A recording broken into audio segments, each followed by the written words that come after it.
నమస్తే, welcome to వై news. నేను Pushpa. The news sponsored by Wyra family restaurant, national highway, Tetagunta.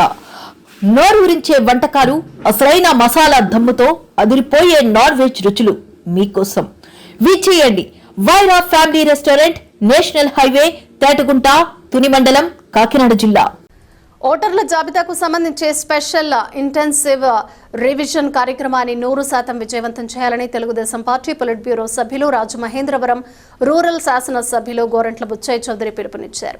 స్థానిక ప్రియాంక గార్డెన్స్ లో సర్ కార్యక్రమంపై క్లస్టర్ యూనిట్ బూత్ ఇన్ఛార్జీలకు అవగాహన సదస్సు నిర్వహించారు. ముఖ్య అతిథిగా పాల్గొన్న ఎమ్మెల్యే గోరంట్ల మాట్లాడుతూ జూన్ 15 నుంచి జూలై 14వ తేదీ వరకు జరిగే సర్ కార్యక్రమంలో బూత్ లెవెల్ ఏజెంట్స్ ప్రతి ఇంటికి తప్పనిసరిగా వెళ్లి ఓటర్ల జాబితాలో తేడాలు రాకుండా టీడీపీ సానుభూతి పరుల ఓట్లు పోకుండా జాగ్రత్త వహించాలని సూచించారు. గతంలో 49% మ్యాపింగ్ చేశామని, ఇప్పుడు 90% దాటాయని ఆయన అన్నారు. ఈ కార్యక్రమంలో రాష్ట్ర హెల్త్ వింగ్ ప్రధాన కార్యదర్శి గోరంట్ల రవి, రామ్ కిరణ్, నియోజకవర్గ పరిశీలకులు Srinivas Yadav, MPP Velugubanti Satyaprasad, AMC chairman Marni Vasudev తదితరులు పాల్గొన్నారు.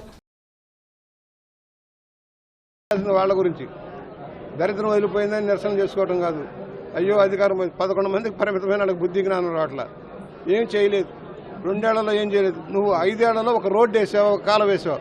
ఇవాళ చెబుతున్నావు, ఇవాళ ఒక రూరల్లోనే 140 కోట్ల రూపాయల పనులు మొదలు చేస్తా ఉన్నావు.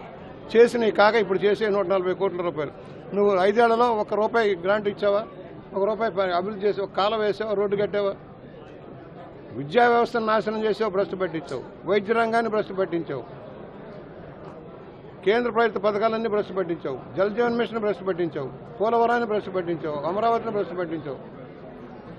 అరాచక పాలనతో రాష్ట్రాన్ని నాశనం చేసి, అవినీతిమయం చేసి, నీళ్ళలో దోపిడీ, మద్యంలో దోపిడీ, మైనింగ్లో దోపిడీ, రెవెన్యూలో దోపిడీ. దోపిడీ లేని పరం ఎక్కడ?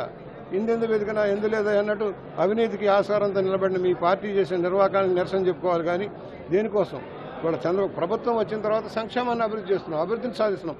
23 లక్షల కోట్ల రూపాయల పెట్టుబడి సాధించగలిగామంటే అది తెలుగుదేశం యొక్క ఎన్డీఏ కూటమి యొక్క లక్ష్యం, చంద్రబాబు గారి యొక్క విజనరీకి దృష్టాంతం.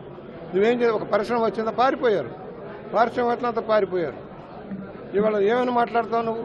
దేనికి చేయాలి నిరసన? రైల్వే జోన్ గురించి మాట్లాడావా? విశాఖ స్టీల్ని ప్రైవేటీకరణ చేస్తున్నట్టు నువ్వు మాట్లాడావా? తెలంగాణతో విభేదాల పరిష్కారం కృషి చేసావా? నువ్వు ఏం చేసావని నీకు ఓట్లు వేయాలి? పోనీ కర్నూలు హైకోర్టు పెట్టించావా? చర్యలు తీసుకున్నావా? ఎందుకు నీకు ఓట్లు వేయాలి? ఏం చేసావని? శాంతి భద్రతలు కాపాడావా? తప్పుడు కేసులు పెట్టావో, జైళ్లకు పంపించావు. తప్పుడు ఆరోపణలు చేసావు. ఒకటి నిలబడిన పరిస్థితి తెచ్చావు. ఇవాళ మేము అడుగుతున్నాం, మేము చెప్పాం, ఒకేసారి 4,000 రూపాయల పెన్షన్ పెంచాం. 5,000, 10,000, 16,000, 15,000 రూపాయల దాకా 4 రకాల పెన్షన్ 65 లక్షల మందికి ఇస్తున్నామంటే ఇది మా ఘనత కాక నీదే ఘనత.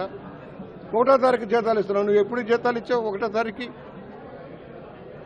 రైతులకి 20,000 రూపాయలు ఇచ్చే కార్యక్రమం అమలైంది. గ్యాస్ బండ్లు ఇస్తున్నాం. ఉచిత బస్సు ప్రయాణం ఇచ్చాం. తల్లికి వందనం ఇస్తున్నాం. నువ్వేం చేసావు? బటన్ నొక్కానన్నావు. 10 లక్షల కోట్లు అప్పు తెచ్చావు. ఏం చేసావు రాష్ట్రంలో? ఇవాళ డెవలప్మెంట్ నడుస్తుంది. ప్రాజెక్ట్ నీటిపారుదల రంగం నడుస్తుంది. ఉత్తరాంధ్రకు పరిశ్రమలు వస్తున్నాయి. రాయలసీమ పరిశ్రమలు వస్తున్నాయి. ఉపాధి మెరుగుపడతా ఉంది. ఏం చేసావు నువ్వు? ఆర్థిక ఇబ్బందులు ఉన్నాయి మాకు. కేంద్ర సహకారం తీసుకొని డెవలప్మెంట్ చేస్తున్నాం. పోలవరాన్ని పరుగులు తీస్తా ఉన్నాం. అమరావతిని పరుగులు తీస్తా ఉన్నాం. తప్పుడు ఇవాళ 16,380 పోస్టులు భర్తీ చేసి ఎలాంటి ఆరోపణ లేకుండా ఖచ్చితమైన రోస్టర్ ప్రకారం చేస్తే ఏదో జరిగిపోయిందని కుక్కలు మరిగిన దొంగలు పడ్డ 6 నెలల కుక్కలు మరిగినట్టుగా ఏదో జరిగిందని దుష్ప్రచారం చేస్తా ఉన్నావు. నువ్వు ఒక ఉద్యోగం ఇచ్చావా? ఒక పోస్ట్ ఇచ్చావా?